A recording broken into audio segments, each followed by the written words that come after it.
नमस्कार दोस्तों, easy news में आप सभी का स्वागत है। इस समय देश में अलग अलग जगहों पर अलग अलग तरीके के मुद्दे चल रहे हैं। बिहार में राजनीतिक घटनाक्रम आप देख ही चुके हैं कि आखिर बिहार में क्या हुआ। लेकिन आज हम राजनीति से हटकर कुछ अलग मुद्दों पर बात करेंगे। जैसा कि आपको पता है कि हमारे देश में हर घर तिरंगा अभियान चलाया जा रहा है। हम अपने देश की 75वीं वर्षगांठ मना रहे हैं, तो इसके तहत सरकार अलग अलग तरह की आयोजन करने की तैयारी चला रही है। केंद्र सरकार, राज्य सरकार अपने स्तर पर काम कर रही है और देश के इस 75वीं सालगिरह को धूमधाम से मनाने की तैयारी है। अलग अलग राज्यों में तिरंगा अभियान को लेकर रैलियां निकाली जा रही है। इस तिरंगा अभियान के बीच एक कुछ सवालात है जिसे हमें या आपको समझना होगा।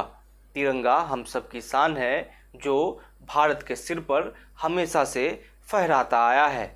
इसके स्वरूप बदले गए हैं, लेकिन तिरंगा की शान अब भी वही है। आज भी जब हमारे हाथों में ये 3 रंग का तिरंगा आता है तो हम जुनून से भर जाते हैं। ये शायद बचपन में आपके साथ भी हुआ होगा और अभी भी होता ही होगा। तिरंगा हम सब की शान है और इसे फहराना हर किसी की जिम्मेदारी भी है। और सरकार इस बार यही कोशिश कर रही है कि तिरंगा हर कोई अपने घर के ऊपर फहराए। मतलब कि इस बार सरकार की कोशिश यहाँ तक है कि 125 से 130 करोड़ जनता के बीच तिरंगा को पहुँचाया जाए और इसे हर कोई फहराए। ये बहुत ही अच्छी पहल है। राष्ट्रवाद के लिए, अपने देश को जानने के लिए ये बहुत ही ज़रूरी है। तिरंगा के सामने झुकना हर देशवासियों का कर्तव्य है, क्योंकि तिरंगा हमें बहुत कुछ सिखाती है। लेकिन हर घर तिरंगा अभियान के तहत जब आप अपने हाथ में उस 3 रंग के तिरंगे को उठाते हैं तो वो तिरंगा हमसे ही कुछ सवाल पूछते हैं। वो सवाल कई तरीके के हैं जिसे हमें और आपको समझना होगा। अक्सर आप और हम ये कहते हुए पाए जाते हैं कि सरकार काम नहीं कर रही है, सरकार युवाओं को नौकरी नहीं दे रही है, देश में बेरोजगारी है, देश में भूखमरी है, देश में महंगाई है। ये आप सरकार के ऊपर थोप भी सकते हैं, क्योंकि आपने उसे चुनकर भेजा है और आपका ये दायित्व है सरकार से काम करवाना। और सरकार में बैठे लोगों का ये दायित्व है कि वो जनता के लिए काम करे। लेकिन हम बात लौटकर उस तिरंगे पर आते हैं कि आखिर वो तिरंगा हमसे क्या सवाल पूछता है।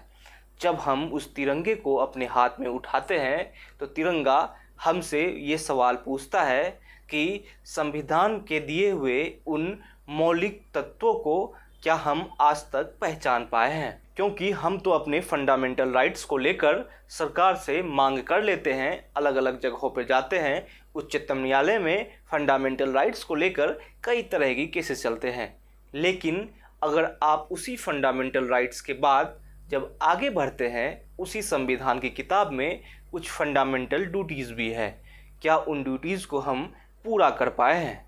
इस बार जब भी आप तिरंगा अपने हाथ में ले तो एक बार आप ज़रूर सोचिएगा उन फंडामेंटल ड्यूटीज़ का क्या, उन मौलिक कर्तव्यों का क्या जो संविधान ने हमारे लिए निहित किया है। क्या हम संविधान के उस हिस्से को अब तक समझ पाए हैं या उसे ज़मीन पर उतार पाए हैं? आप यकीन नहीं करेंगे, हमारे बीच में से अगर 10 लोगों में से उठाकर पूछ दिया जाए कि हमारे मौलिक कर्तव्य क्या क्या हैं, तो 9 लोग उसमें अपने मौलिक कर्तव्यों के बारे में जानते तक नहीं होंगे। वो किस अनुच्छेद में हैं, कितने हैं, ये तो अलग बात है। लेकिन इतना मैं तय गारंटी के साथ कह सकता हूँ कि हमारे देश के अगर 10 लोगों को उठाया जाए तो उसमें 9 लोगों को मौलिक कर्तव्यों के बारे में पता नहीं होगा। लेकिन इस समय हम बहुत ही जोश के साथ हर घर तिरंगा अभियान को मनाने में लगे हुए हैं। ये बहुत अच्छी बात है, हमें अपने तिरंगे का सम्मान करना चाहिए।